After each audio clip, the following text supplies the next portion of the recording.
안녕하십니까. 블록체인 인사이트 선송입니다. 가트너가 5년에서 10년 안에 대부분의 산업에서 블록체인이 혁신적인 영향을 줄 것이라는 보고서를 발표했습니다. 또한 마켓앤마켓 역시 보고서를 통해서 블록체인이 혁신적인 또 시장의 발전을 이끌 것이다. 이러한 내용을 발표했는데요. 가파르게 성장하고 있는 블록체인 시장, 오늘도 블록체인 인사이트 통해서 함께 확인해 보시기 바랍니다. 블록체인 인사이트 오늘의 라인업입니다. 먼저 코인 생존 토크 실무자 회의에서는요. 코인 시장 최전방 전문가들과 함께 시장의 핫 이슈를 살펴보고 보다 심층적으로 파헤쳐보는 시간 갖도록 하겠습니다. 이어지는 주간 코인 동향에서는요. 한 주간의 암호화폐 흐름과 또 정확한 데이터를 기반으로 여러분의 투자 방향에 도움을 드리는 순서가 마련돼 있습니다. 이어지는 프론티어 인터뷰에서는 메이커다오의 남두환 한국 대표 모시고 이야기 나눠보도록 할게요. 블록체인의 모든 것을 담아낸 블록체인 인사이트, 오늘의 첫 번째 코너 코인 생존 토크 실무자 회의부터 시작합니다.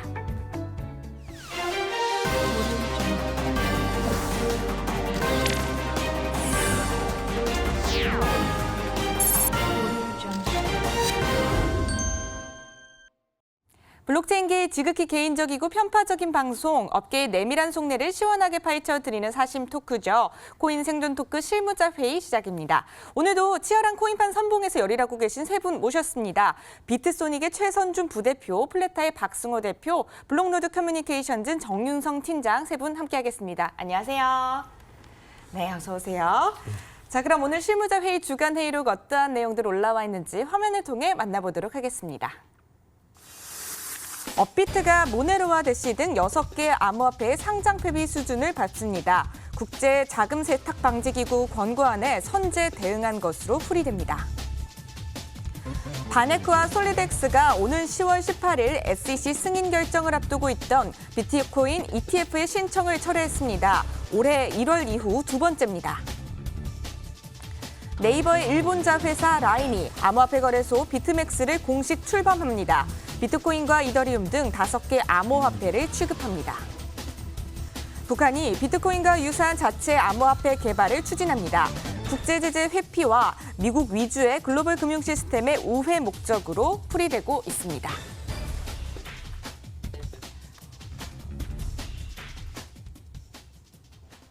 네, 오늘도 역시나 흥미로운 안건들이 공개됐는데요. 세 분은 어떤 이슈에 눈길이 가시는지 한 분 한 분씩 여쭤보도록 하겠습니다. 먼저 최선준 부대표님께 질문 드릴게요. 네 가지 이슈가 또 공개가 되는데 어떤 이슈 가장 눈여겨보셨을까요?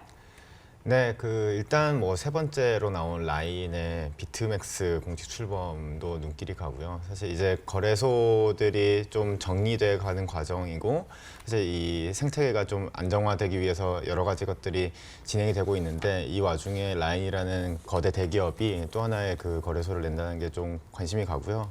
또 두 번째로는 이 첫 번째인 거래소들이 최근에 이 다크코인들을 상폐하기 시작했는데, 이 부분이 FATF와 연관지어서 좀 같이 논의해 볼 만한 주제로 보입니다. 네, 아무래도 거래소 입장이시다 보니까 세 번째 이슈 그리고 첫 번째 이슈에 가장 눈길이 간다고 이야기를 해주신 것 같고요. 이어서 박승호 대표님께도 질문 드릴게요. 어떤 이슈 주목하셨나요?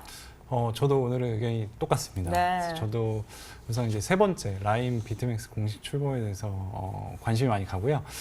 이 기존에 국내에서도 보면은 카카오가 인터넷 뱅킹 은행을 했을 때 굉장히 이제 선풍적으로 인기를 끌면서 빠르게 성장하는 모습을 보였는데, 과연 이 플랫폼의 힘이 이 거래소, 암호화폐 쪽에도 미칠 수 있을지 굉장히 좀 관심이 가고 지켜보고 싶은 마음이 들고요. 그리고 첫 번째, 지금 어떻게 보면 국제 자금 세탁 기구가 권고안을 내면서 이번에 그 다크코인에 대해서 상폐 수순을 밟고 있는데, 거래소가 선제적으로 대응하는 부분이 과연 시장에 영향을 줄지, 이런 부분도 관심 있게 지켜봐야 된다고 생각합니다. 네, 역시나 동일한 의견 주셨습니다. 세 번째 이슈 그리고 첫 번째 이슈에 눈길이 간다고 해주셨고요. 그럼 마지막으로 정윤성 팀장님 의견이 굉장히 중요해질 것 같은데요. 어떤 이슈 눈여겨보셨나요? 네, 중요하다고 하니까 이제 대세를 좀 따라가는 부분으로 주대 없이 얘기한 건 아니고, 우선은 최근에 이제 거래소들 이제 국제 이제 자금 세탁 방지 기구의 권고안, 이 부분이 이제 결국 어떻게 거래소들의 어떤 입장을 어떤 액션을 취할 것인가 이 부분이 상당히 좀 중요했고 저희도 이제 방송을 통해서 몇 번의 주제를 통해서 계속 나눴었는데 결국은 이제 업비트가 어떤 액션을 이제 취했고 이 부분이 이제 다른 거래소들에게 어떤 영향을 미칠지 또 과연 그런 액션이 현재의 국제의 어떤 정세에 맞는지 이런 부분에 대해서 좀 심도 깊게 또 얘기를 해봐야 될 것 같고요. 또 한 가지로서는 이제 북한에서 이제 미덥 아닌 어떤 컨퍼런스를 이제 한다고 하니까 이 부분도 상당히 좀 기대가 됩니다. 특히 미덥 가면 제일 좀 기대가 되는 게 사은품 뭐 줄지 네. 또 먹을 거 뭐 줄지 이런 부분은 네. 또 저 같은 사람들은 또 기대가 되거든요. 근데 과연 평양냉면이 또 미덥에서 나올지 또 어떤 기념품을 줄지 또 이런 부분도 좀 개인적으로 기대가 되는데 최근에 보면 사우디아라비아의 어떤 정유시설이 드론을 통해서 좀 폭파가 됐고 이 부분을 이제 미국에서는 이란이 이제 배후에 있다 이런 부분 계속되면서 이제 국제 정세에서 어떤 아웃사이더를 지키고 있는 국가들이 결국은 미국을 중심으로 했던 그런 패권 국가들의 어떤 부분에서 결국 자유로워질 수 있으려면 결국 자금이 막히지 않아야 되는데 미국 같은 이제 서방 국가들이라든지 이쪽을 관련돼 있는 이제 우방 국가들은 이제 자금을 계속적으로 통제를 하는데 그 부분이 제일 큰 부분이 이제 달러에 대한 어떤 송금에 대한 부분인데 이것을 이제 자유롭게 하기 위해서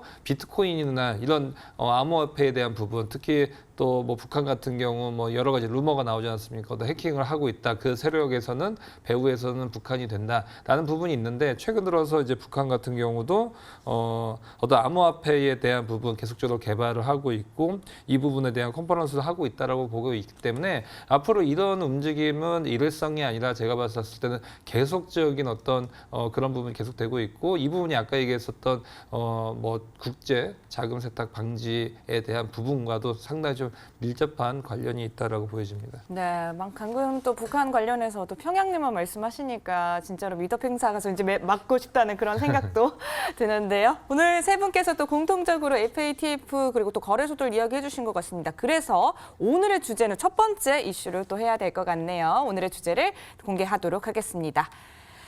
네, 오늘의 안건은요. 퇴출 위기 놓인 다크코인 시장에서 종적 감추나라는 주제로 이야기 나눠보도록 하겠습니다. 네, 다크코인들 한 주간 또 뜨거운 감자에 올라왔던 것 같은데요. 주된 다크코인들 무엇이 있고 왜 다크코인으로 불리는지부터 한번 짚어보면 좋을 것 같은데 이 부분에 대해선 박승우 대표님께서 정리를 좀 해주실까요? 네, 그 다크코인은 대시, 지캐시, 모네로, 피백스, 코모도, 버지, 비트튜브, 헤이븐 등 상당히 많습니다. 근데 그 중에서도 이제 시청자분들이 가장 많이 아는 코인은 역시 대시가 가장 많이 아시는 코인일 거고요. 네. 그리고 피백스, 모네로 이렇게 다들 유명한 코인으로 생각하고 있을 텐데요. 이 다크코인은 어떤 의미냐면은 누가 보내고 누가 받는지 정확하게 알 수 없다. 그러니까 이 거래 내역에 대해서 사용자들끼리 거래한 내역에서 대해서 정확하게 제3자가 파악할 수 없다. 제3자를 떠나서 아예 수취인도 보낸 사람도 정확하게 그 내용만 가지고는 파악할 수 없게끔 만드는 걸 이제 다크코인이라고 부르고요. 이 다크코인을 활용해서 어떤 불법적인 자금이라든지 어떤 자금 세탁하기가 용이하다라고 보통들 생각하는 분이 많습니다. 그래서 이 다크코인이 그러면 어떻게 만들어지는지, 다크코인이 어떻게 형성되는지 좀 궁금하신 분들이 있으실 텐데요. 쉽게 두 가지 방식을 설명을 드리면, 한 가지 방식은 어떤 이제 특정한 4명이 어떤 다시 상대방 4명에게 각자 8만 원씩 보내고 싶다. 그랬을 때 A가 B에게 8만 원을 보낼 때 8만 원을 A가 B에게 보내는 게 아니고요. 그 4명의 돈을 어떻게 보면은 그 4명의 각자 쪼갭니다. A가 가나 다라에게 2만 원, 2만 원, 2만 원, 2만 원씩 나눠서 보내는 것처럼 데이터를 만드는 거죠. 실제로는 가에게 8만 원을 보내고 싶지만요. 그러면 B가 다시 가나 다라에게 2만 원, 2만 원, 2만 원씩 보내게 되는 겁니다. 그럼 애초에 목적대로 가가 8만 원을 지불하고 A가 8만 원을 지불하고 가가 8만 원을 받게 되지만 중간에는 다른 사람이 2만 원씩 돈을 섞어서 8만 원을 받게 되는 거죠. 이게 이제 특정하게 8만 원이라는 한 금액으로 봤을 때는 명확하게 좀 보시면 이렇게 보내고 있구나라는 걸 볼 수 있겠지만 이 금액들이 서로 달라져 버리면은 정확하게 누가 얼마를 보내는지 모릅니다. 이 방식이 하나 있고요. 또 하나의 방식은 내가 돈을 보낼 때 내가 보내는 게 아니고 여러 사람이 나도 보냅니다라고 손드는 겁니다. 그래서 내가 보내는데 옆에 있는 사람도 나도 보내는 거야, 나도 보내는 거야라고 데이터를 넣어버리면은 이게 정확하게 누가 보내는지 모르게 되고요. 그때 이제 이건 모네로의 특징인데. 이 수취인의 주소를 저희가 이제 일반 은행에 사용할 때는 가상계좌를 사용하는데 가상계좌처럼 발행합니다. 근데 가상계좌는 특정하게 행정적으로 등록돼서 누가 가상계좌를 발행하는지 은행에서는 알지만은 이 다크코인에서는 누가 가상계좌를 만들어내는지 모르게끔 만들어서 이 거래 내역을 감추는 데 사용을 합니다. 그래서 이러한 방식들로 이 암호화폐 거래 내역을 만들기 때문에 실질적으로 정확하게 파악하기는 쉽지 않습니다. 그렇군요. 일목요연하게 잘 정리해 주신 것 같은데요. 거래 내역을 알 수 없고 또 그렇기 때문에 자금 세탁이 용이하다 또 이런 특징들이 참 많이 거론이 되고 있는 것 같습니다. 그래서인지 업비트가 다크코인을 유의 종목으로 선정을 했습니다. 자세한 현재 상황을 좀 살펴보면 좋을 것 같은데 이 부분에 있어서 정윤성 팀장님께서 한번 정리를 해주실까요? 네, 우선은 이제 업비트가 이제 뭐 공지사항에 이제 얘기를 했더라고요. 그래서 지금 이게 9월 9일 날 이제 5시에 이제 공지사항이 나왔었는데 원래 이제 그 거래소들마다 뭐 공지사항도 있고 뭐 유의 종목 아니면 뭐 상장 폐지 이런 부분에 대해서 공지를 나오고 있는데 지금 이 내용 같은 경우는 지금 보면 기존에 있었던 이제 업비트에 상장이 돼 있었던 이른바 이제 다크코인들 그러니까 모네로, 뭐 대시라든지 그다음에 지캐시, 헤이븐, 비트튜브, 그다음 피백스 등의 암호화폐 6종에 대해서 우선은 뭐 상장 폐지는 아니고요. 우선은 유의 종목에 이제 지정을 했다라고 좀 볼 수가 있고요. 이 이제 유의 종목은 이제 일주일간의 이제 검토를 통해서 이거를 이제 상장 폐지를 할지 아니면 안 할지에 대한 이제 하는데 이것이 사실은 기존에 있었던 유의 종목의 어떤 기준을 보면 사실 뭐 유동성이라든지 이제 거래가 거의 안 된다든지 상장에 있던 어떤 그 본연의 역할을 못 하고 있다 그런 부분에 대해서 사실 상장 폐지를 했는데 지금 이 내용을 보면 그런 부분이 아니라 유의 종목에 지정됐던 것이 이제 국제 자금 세탁 방지 기구에서 가상자산 취급업소 그러니까 이른바 이제 가상화폐 거래소들을 얘기를 하는 건데 여기서의 어떤 국제 기준을 적용하기로 이제 합의를 했고 여기에 발맞춰서 우리는 이런 뭐 송금을 해주는 또 받는 사람들을 이제 불투명하게 해주는 그런 기능을 갖고 있는 다크 코인들에 대해서 유의 종목을 지정하겠다라고 좀 얘기를 하고 있는데 우선은 오늘 이 업비트에서 거래됐던 이 코인들의 제가 거래량은 지금 뭐 방금 한 5분 전에 살펴를 보면 네. 거래가 안 되는 것들도 있어요. 지금 보면 비트튜브 같은 경우는 1,100만 원 하루 거래되면 굉장히 좀 하위권에 있고 헤이븐 같은 경우는 1,500만 원. 대시가 예전에 상당히 좀 메이저 코인이라고 저는 봤었는데 지금 2,100만 원 거래되고 있더라고요. 그러면 이런 것들 같은 경우 상당히 좀 하위권에 있기 때문에 어떤 기존에 있었던 상장 폐지에 대한 부분에서 어느 정도 맞춰줄 수는 있겠지만 모네로 같은 경우 오늘 보면 뭐 한 1억 7,500만 원, 지캐시 같은 경우도 1억 5천 정도 거래가 되고 있거든요. 그래서 이렇게 좀 활발하게 거래되는 종목들까지도 유의 종목에 놓고 이제 상장 폐지했다는 것은 상당히 어떤 이례적인 좀 일이라고 좀 볼 수 있기 때문에 앞으로 좀 이런 부분은 좀 보시면 될 것 같고 또 업비트가 이렇게 좀 선제적으로 나오다 보니까 뭐 빗썸이라든지 코인원, 코빅 같은 경우도 여기에서의 어떤 다크 코인들에 대해서 상장 폐지를 할 수 있는 그런 움직임 이런 부분에 대한 부분도 계속적으로 나오고 있어서 지금 빗썸 관계자 같은 경우도 보면 지속적인 모니터링을 통해서 거래량이 대폭 이제 감소돼 있는 코인들 같은 경우는 당국의 이제 어떤 눈높이에 맞춰서 이제 나아가겠다 이런 얘기도 좀 나오고 있습니다. 네, 업비트뿐만이 아니라 빗썸, 코인원, 코빗 등 여러 거래소들이 동참을 하고 있는 것 같은데요. 그러면 최선준 부대표님께 또 질문을 드리고 싶은 건 거래소의 입장에서 지금과 같은 상황이 어떻게 보이시나요? 네, 아무래도 이제 그 FATF라는 국제 자금 세탁 방지 기구가 전체 글로벌 시장에서의 이 그 암호화폐 시장에 대한 규제 이런 것들을 리드하고 있는 상황이고 각 정부들은 이 권고안이 어떻게 나오느냐 또 내년으로 잡혀 있는 최종안이 나올 때까지 이것들을 이제 협의해 가면서 만들어가는 과정에 있는데요. 사실 이 핵심은 사실 자금 세탁을 방지하는 것이 핵심이고 이 블록체인 가상화폐라는 것을 통해서 익명성 기반으로 자금 세탁이 이루어지는 것들을 이 정부들은 막고자 하는 게 가장 큰 의지라고 볼 수 있고요. 사실 이런 것들을 막기 위해서는 결국에는 거래소들을 어떻게 규제할 것이냐가 핵심이고, 이 규제 안에 대해서 거래소들이 퇴출되기도 하고 또 살아남기도 할 거라고 저희는 바라보고 있습니다. 그래서 이걸 어떻게 가져가느냐에 따라서 뭐 내년에는 이제 거래소를 운영하기 힘들거나 이제 퇴출되는 그 수순을 밟을 수 있는데, 아직 사실 정해지는 건 아무것도 없고, 이 정해지는 과정에서 사실 선제적으로 이 다크코인이라는 거는 익명성 기반으로 진행이 되는 거기 때문에, 사실 익명성 기반이 되는 이 코인들을 제거하면서 상폐를 하면서 우리는 정부와 또 이 자금 세탁 방지 기구에 잘 따를 용의가 있다라는 것들을 의지를 보여주는 과정이라고 볼 수 있는데, 사실 이 자금 세탁 방지라는 것이 이 뭐 다크코인을 상폐를 하고 다크코인을 안 하면 자금 세탁을 방지할 수 있느냐, 사실 이런 상황은 저는 아니라고 보고 있고요. 이 다크코인을 통해서 자금 세탁을 방지하기 위한 우리 노력을 하고 있다라는 것을 이제 의지를 보여주는 그런 이번에 일련의 일이 아닌가라고 생각하고 있습니다. 네, 자연스럽게 FATF의 암호화폐 규제안 이야기와 함께 또 이야기를 해주신 것 같은데, 그 이야기를 조금 더 나눠보도록 할게요. 거래소들을 움직인 배경 이야기 하다 보면 FATF의 이 규제안 이야기가 같이 나오고 있는 것 같습니다. 거래소들은 이 움직임이 왜 시작이 됐는지, 이 현황에 대해서도 한번 정윤선 팀장님께서 같이 짚어주시면 좋을 것 같아요. 네, 우선은 뭐 자금 세탁을 방지를 하겠다. 아무래도 기존에 이제 은행에서의 뭐 달러라든지 아니면 뭐 유로 여러 가지 기존에 있었던 통화들 같은 경우는 이제 은행의 그 어떤 전산망을 통해서 되고 있기 때문에 A라는 사람한테 B한테 이제 돈을 보냈을 때 실명 위주로 이제 사용을 하고 있기 때문에 이 부분이 뭐 투명하게 되고 있는데, 최근 들어서 이제 뭐 국제적인 뭐 테러라든지 여러 가지 그런 부분에 대해서 국제적인 어떤 공조 또 우려감이 계속적으로 나오고 있는데, 그것이 결국은 이제 비트코인을 중심으로 했던 암호화폐들 같은 경우는 이제 어떤 본인에 대한 인증이라든지 또 어떤 여러 가지 현금을 다시 뭐 탈세를 하는 이런 부분이 결국은 마약이라든지 여러 가지 범죄 조직으로 이제 흘러갈 수 있겠다, 이런 부분에 대해서 계속적으로 우려가 나오고 있어서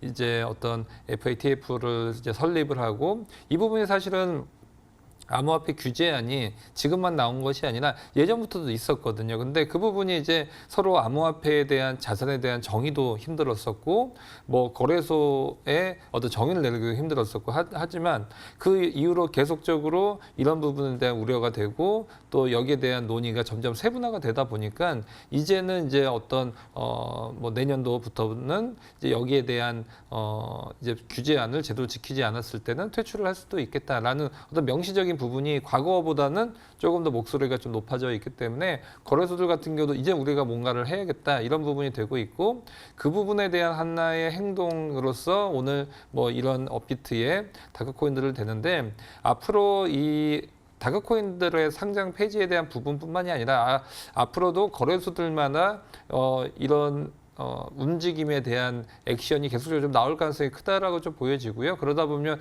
결국은 어떤 KYC라든지 AML 이런 부분에 대한 거래소들의 앞으로의 노력, 이런 부분이 계속적으로 좀 이루어지면서 여기에 대한 액션들 같은 경우도 계속적으로 좀 나오지 않을까라고 생각됩니다. 네, 거래소들의 움직임까지 함께 곁들여서 설명을 해주셨는데, 그러면 좀 궁금한 게 이 다크코인 상장 폐지가 FATF의 규제안을 지키는 해답이다, 방안이 적절하다, 이렇게 생각을 하시나요? 정윤선 팀장님께서는 어떻게 보시나요? 네, 우선 뭐 해답이다라고 좀 보지는 않고 있어요. 왜냐하면 얼마든지 다크코인 이외에 특히나 그 다크코인도 오늘 보면 뭐 거래 지금 1,100만 원 되는 코인 갖고 이거 갖고 자금 세탁 할 수 있냐, 굉장히 티가 나거든요. 그래서 이 부분이 중요하다기보다는 어떤 기존에 있었던 것들을 보면 사실은 뭐 비트코인 같은 경우가 전 세계적으로 어떤 유동성이 가장 풍부하지 않습니까? 이런 것들이 사실은 맘만 먹었을 때는 오히려 조금 더 자금 세탁이라든지 이런 부분이 좀 더 용이하게 될 수도 있거든요. 왜냐하면 국제에서 자금 세탁을 할 정도면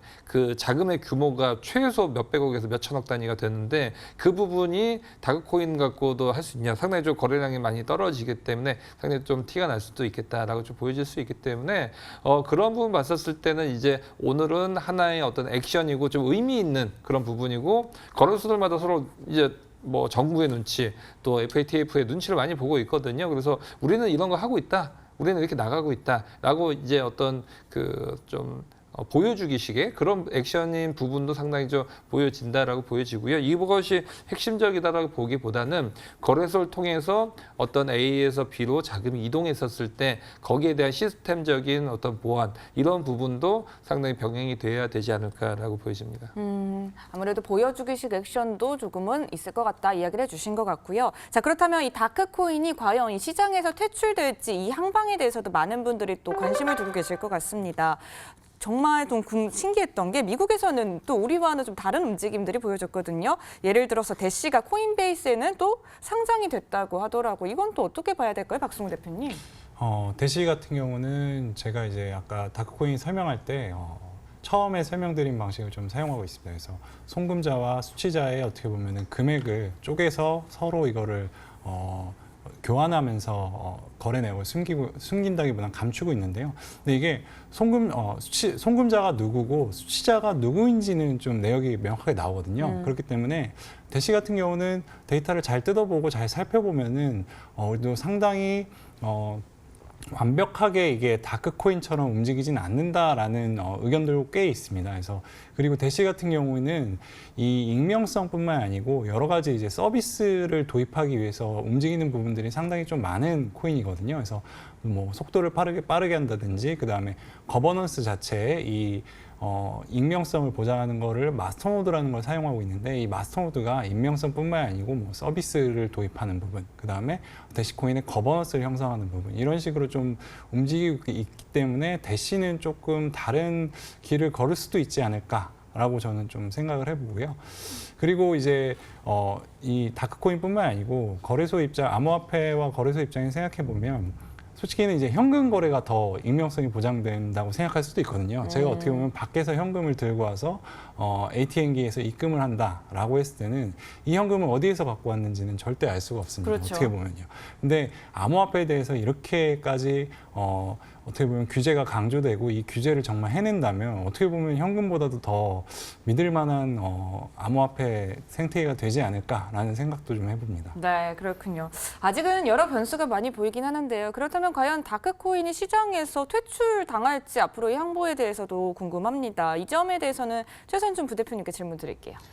네, 뭐 다크코인을 상폐하는 이 수순을 지금 국내 거래소들이 밟고 있기 때문에 네. 국내 상황에서는 뭐 시장에 퇴출당하고 있는 지금 과정에 놓여 있는데 과연 이게 진짜 옳은 일인지 사실 글로벌 다른 거래소들은 오히려 방금 얘기한 것처럼 대신은 오히려 상장이 되고 있는 과정이기도 하거든요. 사실 이게 그래서 의견이 좀 분분한 것 같습니다. 그래서 이게 완전히 퇴출될 것이다라고 하기는 좀 어려운 것 같고 개인적인 의견으로는 이 기본적으로 암호화폐가 갖고 있는 블록체인이 갖고 있는 이 익명성이라는 것을 좀 더 발전적으로 만들어서 잘 활용할 수 있는 방안으로 가는 것이 전 더 옳은 방향이라고 보고 있고요. 결국에는 핵심은 송신인과 수취인을 알아서 자금 세탁을 막아보겠다라고 하는 것이기 때문에 본질적으로 이것들을 어떻게 해서 그러니까 일반적인 거래를 막는 게 아니라 그 자금 세탁이 일어났을 때 내지는 그 사전에 이것들을 막기 위해서 거래소들이 정부와 또 여러 가지 그 규제 안에서 어떻게 잘 만들어 나갈까에 더 핵심을 두고서 좀 만들어가는 것이 필요한 상황인 것 같고요. 이 다크코인이라는 것은 기본적으로 익명성이 워낙 보장되어 있는 코인이라고 드러나 있기 때문에 지금 이것들이 과정 속에서 좀 다크코인이 핵심인 것처럼 보이지만 사실 이거는 하나의 그냥 일례 사례일 뿐이고 조금 더 넓게 바라봐서 이 AML이라는 것들을 어떻게 거래소들이 잘 갖춰갈 것인지 또 AML이 잘 되기 위해서는 거래소 한 거래소만 잘해서 되는 것이 아니라 거래소들이 같이 협업해야 되는 것들도 분명히 필요하거든요. 사실 이런 것들을 잘 만들어가는 앞으로가 되는 것이 더 중요하다고 보고 있습니다. 네, 조금 더 넓게 보아서 거래소들이 이 규제 안에서 어떻게 잘 만들어갈지가 더 필요한 시점이다라고 보신 것 같습니다.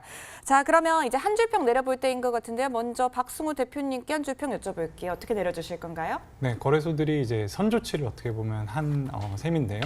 이 선조치가 과연 TF에서 만족할지 아니면 그 이상의 무언가를 더 요구하는 오히려 효과를 낼지는 지켜봐야 될 것 같습니다. 네, 알겠습니다. 이어서 정윤성 팀장님께도 질문 드릴게요. 한 줄 평 어떻게 내려주실 건가요? 네, 다크코인을 보면 이제 거래소가 보인다라고 말씀드리고 싶은데요. 앞으로 이제 업비트가 이런 조치를 좀 취했지만 각 거래소들마다의 어떤 스탠스가 다 달라질 것 같고요. 각 국가마다도 또 이 FATF의 어떤 그런 권고안에 대한 해석의 방법이 다 틀려질 수 있고 거기에 따라서 액션이 다 달라질 수 있기 때문에 앞으로 각 국가 간 또 각 국가에 속해 있는 거래소들의 특징 이런 부분이 더욱더 명확하게 되지 않을까 싶습니다. 네, 알겠습니다. 마지막으로 최선주 부대표님께도 질문 드릴게요. 어떻게 내려주실까요?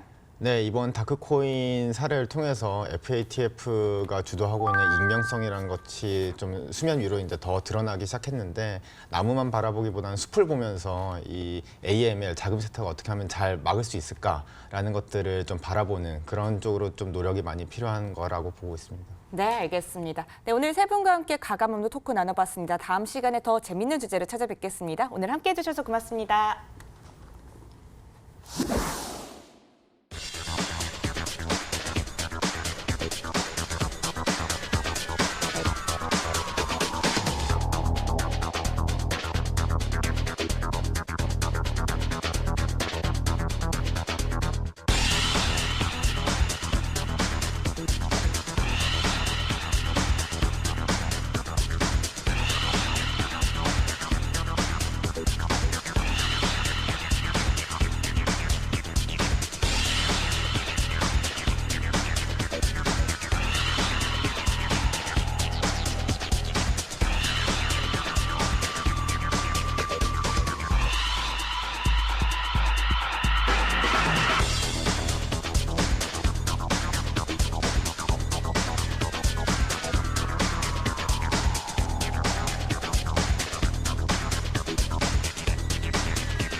집단지성과 인공지능의 만남, 하이브리드 인텔리전스 신디케이터의 김기석입니다.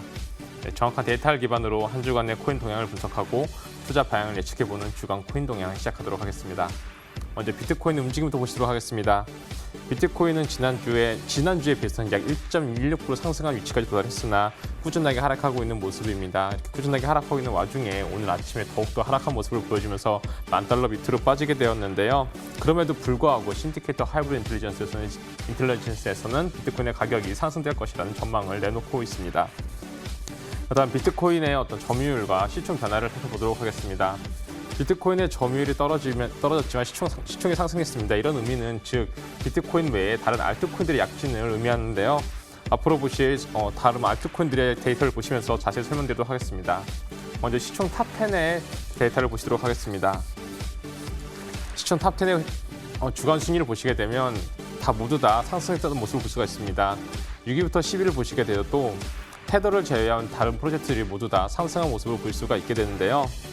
전반적으로 평균적으로 약 4.1%의 상승률을 보여주었고 비트코인과 테더를 제외한다면 4.9%의 상승률을 보여주었습니다. 다음 상위 100개의 프로젝트 중 상승률 탑5를 보도록 하겠습니다. 시총 상위 100대 프로젝트 중에 상위 5개 프로젝트는 굉장한 호실적을 보여주었습니다. 이 5개 프로젝트 중에서 심지어 시총 2위에는 이더리움이 무려 16%에 가까운 수익률을 보여주었었는데요. 특별히 퀀트 같은 경우는 무려 55.35%가 상승하였습니다. 다음 퀀트를 보시도록 하겠습니다. 퀀트 같은 경우는 굉장히 높은 상승률을 보여주었었는데 사실은 딱 특별한 이슈가 있어서 상승한 것은 아닙니다. 다만 6월 초부터 지금까지 꾸준하게 상승을 해서 지난 여름 동안 약 260% 상승한 모습을 보여주고 있습니다. 다음은 하락률 탑5를 보시도록 하겠습니다. 이 5개 프로젝트들은 굉장히 높은 하락률을 보여주었습니다. 특히나 2개의 프로젝트 같은 경우는 20%가 넘는 하락률을 보여주었는데요. 특별한 이슈가 있진 않았습니다. 특히나 오로라 같은 경우는 25%가 넘는 하락률을 보여주었었는데 이 오로라 같은 경우는 굉장히 이슈가 많고 유통량도 많아서 특별히 하락할 요소가 더 있었나 싶었지만 계속 하락하게 되었습니다. 오로라를 다시 한번 자세히 보도록 하겠습니다. 보시는 바와 같이 일주일 동안 쉴 새 없이 떨어졌었는데요. 무려 20주 30% 정도 하락을 하면서 94위로 마감을 하게 되었습니다. 이 오로라 같은 경우는 높은 트랜잭 속도에 맞춰서 초점을 맞춘 블록체인 개발이었었는데요. 6월 초에 0.025달러였으나 현재 그보다 60% 넘게 하락한 0.015달러 정도에 위치하고 있습니다. 네, 지금까지 신디케이터와 함께한 주간 코인 동향이었습니다. 더욱 자세한 내용을 알고 싶으시면 신디케이터.com 또는 신디케이터 애플리케이션을 참조해 주시기 바랍니다. 전 다음 주에 뵙도록 하겠습니다. 감사합니다.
블록체인 업계를 선도하는 국내 유망 기업과 인물을 만나보는 프론티어 인터뷰 시간입니다. 오늘은 개방형 금융 플랫폼 메이커다오의 남두환 한국 대표 모시고 이야기 나눠보도록 하겠습니다. 안녕하세요. 네, 안녕하세요. 반갑습니다. 자, 먼저 시청자 여러분들께 간단하게 소개 말씀 부탁드릴게요. 네, 현재 메이커다오의 한국 대표 및 아시아 파트너십을 담당하고 있는 남두환이라고 합니다. 감사합니다. 네, 간단 명료한 인사 말씀 잘 들었고요. 자, 프로젝트에 대한 이야기들을 하나씩 나눠보면 좋을 것 같은데 먼저 메이커다오가 무엇인지 간략한 소개부터 들어볼까요? 좋습니다. 그래서 이제 메이커다오는 현재 가장 큰 탈중화된 스테이블 코인 다이와 그다음에 이제 다이의 가치를 1달러 유지시켜주는 메이커 토큰으로 이루어져 있고요. 저희는 현재 요즘에 핫한 이제 디파이 탈중화 금융에서 현재 50% 이상을 차지하는 디파이의 어떻게 보면 1인자라고 할 수 있겠습니다. 네, 그렇군요. 간단 명료한 또 인사와 또 함께 또 메이커다오에 대한 소개 말씀을 들어보니까 앞으로가 더 궁금해지는 것 같은데 방금도 말씀해 주셨듯이 디파이 얘기해 주셨는데 최근 블록체인 업계의 화두 중 하나라고 또 볼 수 있겠죠. 메이커다오 역시 디파이를 핵심으로 두고 있는데요. 디파이에 대한 간략한 설명도 좀 들어보면 좋을 것 같고요. 함께 전통적 금융과 함께 디파이가 무엇이 다른지 또 설명 들어볼 수 있을까요? 네, 좋습니다. 네, 그래서 이제 요즘에 디파이에 대해서 얘기가 많이 나오는데요. 사실 예전에 유럽이나 미국에서는 이미 좀 큰 이슈가 있었습니다. 관련해서. 자, 그럼 디파이가 뭐냐 보면은 디파이는 Decentralized Finance, 어떻게 보면 탈중화 금융의 줄임말인데요. 그러면은 이제 기존 금융과 어떻게 다른가? 예를 들어서 뭐 디파이는 다양한 업체가 있지만 뭐 대출 서비스로 예를 들겠습니다. 저희가 뭐 어떤 이유 때문에 대출을 받을 때 보통은 이제 저희가 은행이나 금융기관에 가서 다양한 걸 해야 됩니다. 그래서 저 가면은 뭐 서류도 제출해야 되고 그러는데 어떻게 보면 탈중화 금융에서는 그런 중간에 있는 관리자들을 빼고 좀 더 효율적인 방식으로 할 수 있는 거거든요. 그래서 물론 저희가 이제 메이커다오를 얘기하면서 좀 더 자세하게 설명하겠지만은 메이커다오 시스템만 보더라도 기존의 대출 서비스는 그렇게 서류 작업도 많고 당연히 뭐 KYC나 그런 건 당연하게 느껴지고 이자율도 매우 높고 어떤 국가 같은 경우에는 은행이나 금융기관에서 서비스도 못 받을 수도 있지만 저희 같은 경우에는 스스로 개인 지갑에서 이제 탈중화된 방식으로 사용될 수 있다는 게 장점입니다. 네, 탈중화된 방식으로 사용을 할 수 있는 게 장점이라고 이야기해 주셨는데요. 이 디파이는 사실 업계의 주목을 받게 된 이유 중 하나가 빠른 성장세도 빼놓을 수 없을 것 같아요. 현재 디파이 시장 상황부터 좀 짚어볼까요? 네, 맞습니다. 그래서 디파이 시장이 계속해서 이제 변하고 있고 계속 성장하고 있는데요. 일단 좀 크게 또 이제 세 가지로 저희가 이제 요즘 트렌드를 볼 수 있겠습니다. 그래서 맨 처음에 이제 디파이가 나왔을 때는 그 당시에는 이제 이더리움 기반으로 좀 많이 했습니다. 근데 요즘에는 이제 이더리움뿐만 아니라 EOS나 심지어는 바이낸스 체인을 통해서도 디파이 프로젝트가 많이 나오고 있고요. 그만큼 어떻게 보면은 사람들이 이제 봤을 때 디파이에 대한 관심뿐만 아니라 다양한 프로젝트들이 다양한 이제 메인넷에서도 이런 이제 금융 상품을 제공해 주고 싶은 그런 이제 수요가 있다고 볼 수 있고요. 그뿐만 아니라 두 번째로는 원래는 유럽이나 미국 쪽에서 관심이 많았는데 그뿐만 아니라 최근에는 예를 들어서 국내에서도 다양한 디파이 프로젝트가 나오고 있습니다. 예를 들어서 트리니토라고 해가지고 두나무 회사의 자회사인 DXM에서 관리하는 이제 랜딩 서비스가 있습니다. 그래서 그런 서비스 등도 있고요. 이제 그 외에도 이제 그 예전 같았으면은 그 대출 서비스나 그런 쪽에만 집중을 했지만 최근에는 뭐 예측 시장이라든지 아니면은 뭐 데이터 시장이라든지 등등 디파이 시장도 계속해서 이제 분산화되고 다양한 서비스들이 나오고 있습니다. 그렇군요. 디파이에 대한 관심이 또 세계적으로 커지고 있고 이제 과거 미국과 유럽 쪽에서 좀 성행하던 것이 이제는 한국에서도 큰 관심을 받고 있다. 이렇게 이야기를 해주셨는데요. 이 점도 한번 질문을 드리고 싶습니다. 이 프로젝트를 시작한 배경과 아마 맞물리지 않을까 싶은데요. 메이커 다오를 통해 무언가 해결하고 싶은 문제점이 있지 않았을까 싶어요. 네, 맞습니다. 그래서 메이커다오가 사실 2014년부터 이제 공식적으로 시작됐고 그 전부터 이제 아이디어를 이제 다양한 분들이 얘기를 했는데요. 그래서 이제 저희 CEO 이제 이제 크리스틴의 얘기를 또 들어보면은 처음에 이제 메이커다오를 시작한 이유가 그 스테이블 코인 중에서 그 전까지는 대부분 스테이블 코인들은 이제 금융 기관을 통화됐습니다. 그래서 테더만 보더라도 아시다시피 은행에다가 돈을 이제 어떻게 보면 입금을 하고 그 예치를 하고 그만큼의 스테이블 코인을 발행하는 방식이었는데요. 그래서 이제 저희 그 팀에서는 어떻게 하면은 은행이나 이런 금융기관을 통하지 않고도 스테이블 코인을 발행하고 그에 대한 가치를 유지할 수 있을까라는 질문에서 나온 게 이제 메이커다오 시스템입니다. 그래서 메이커다오 시스템을 보면은 기존에 있는 스테이블 코인 같은 경우에는 아까 전에도 살짝 얘기를 했지만은 은행에다 예치를 하고 그만큼의 스테이블 코인을 발행하는 거라고 하면은 메이커다오 같은 경우에는 스마트 컨트랙트에 이제 이더리움 같은 이제 암호 자산을 담보로 잡고 발행을 해서 나오는 이제 스테이블 코인을 이제 가치를 유지하는 방식으로 이제 운영이 되거든요. 어떻게 보면 그래서 메이커다오 같은 경우에는 금융 기관을 통하지 않고 하기 때문에 더 효율적인 부분도 있고 좀 더 탈중화된 부분도 있습니다. 금융기관을 통하지 않기 때문에 효율적이고 탈중앙화된 부분이 있다라고 또 설명을 해주셨습니다.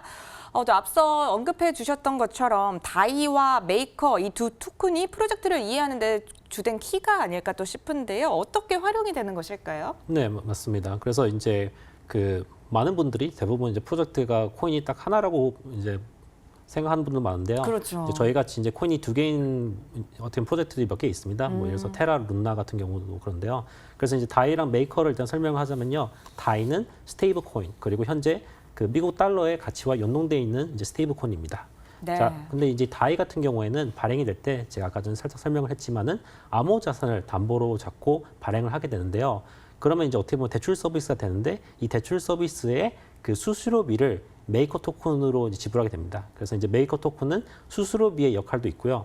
뿐만 아니라 이제 다양한 정책, 이제 거버넌스 토큰이라 해서 뭐 예를 들어서 수수료비를 올릴 건지 내릴 건지 아니면 저희가 뭐 어떤 암호 자산을 담보로 잡으면은 어떠한 암호 자산을 담보로 잡고 싶은지 그런 거에 대한 이제 중요한 정책 같은 거에 대해서 의견을 내고 투표를 할 수 있습니다.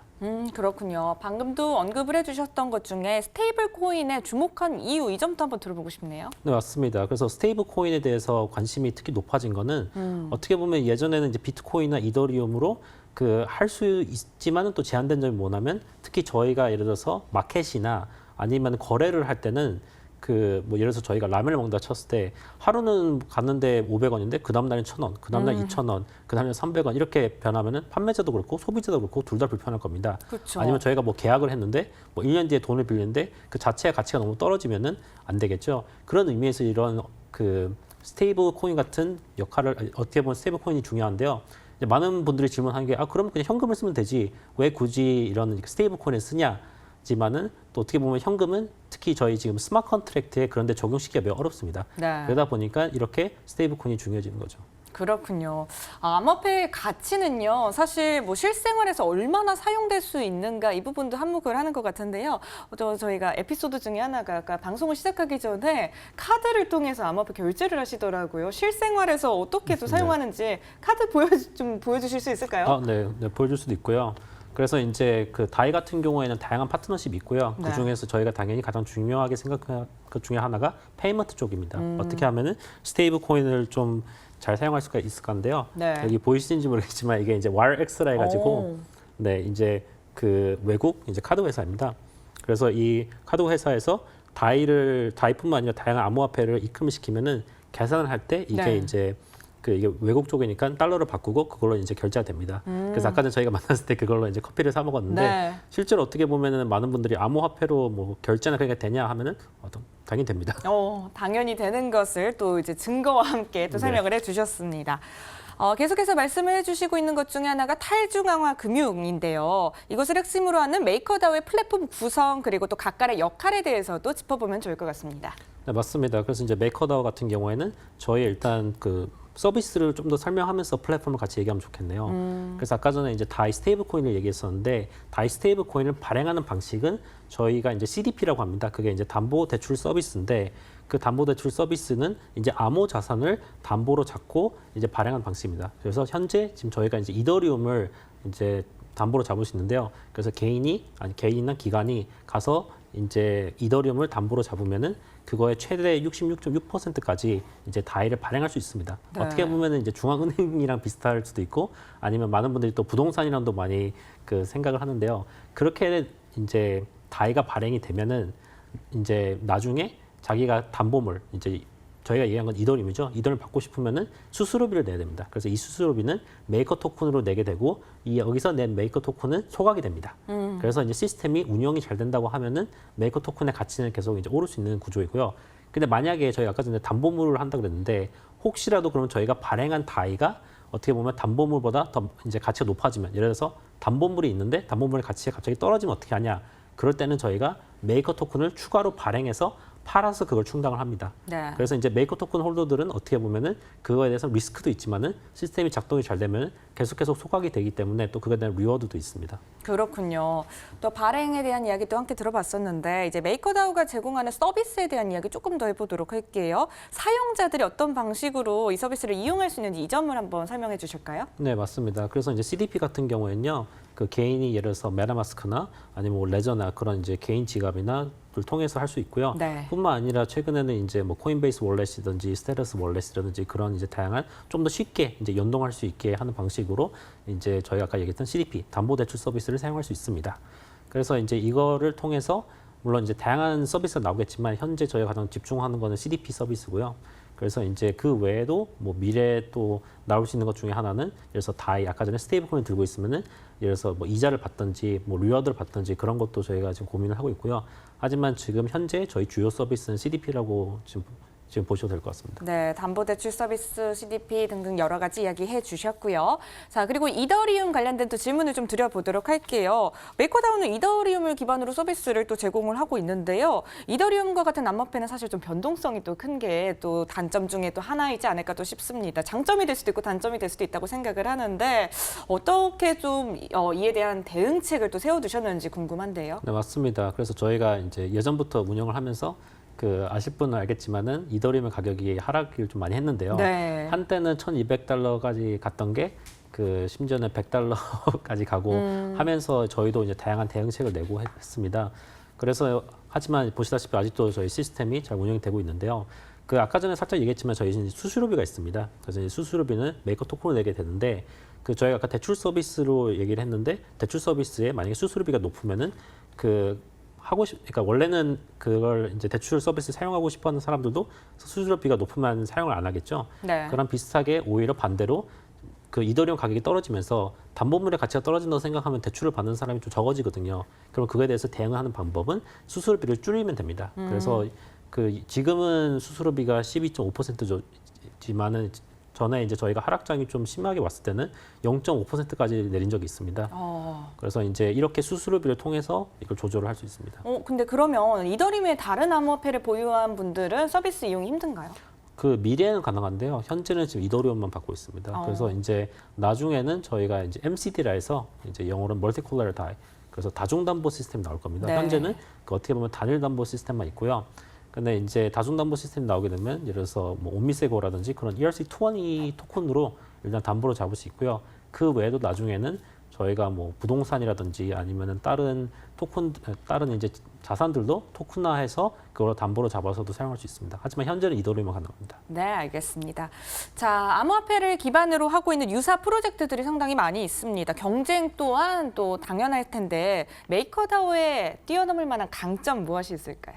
네, 그래서 이제 스테이블 코인 쪽을 특히 보면은 그 뭐 테더라든지 트루 USD라든지 다양한 이제 이미 회사들이 있고요. 네. 이제 그런 이제 회사들이랑 비교했을 때 저희의 장점으로 봤을 때는 그 특히 그 아까 전에 얘기했지만은 보통 이제 스테이블 코인 같은 경우는 은행에 돈을 예치하고 그다음에 스테이블 코인을 발행하는 방식인데 그럼 그에 대한 투명성을 사실 보장하기가 힘들거든요. 예를 들어서 USDT 같은 경우는 스스로 뭐 테더 같은 경우는 인정을 했지만은 100%가 아니라 지금 한 70%만 지금 담보로 지금 잡고 있는데 그만큼을 저희 같은 경우에 지금 360% 넘게 지금 담보로 돼 있거든요. 근데 그거를 저희 말을 믿을 필요가 없는 게 어차피 그 이더리움 위에 있기 때문에 익스플로러나 그런 걸 통해서 직접 확인할 수 있어요.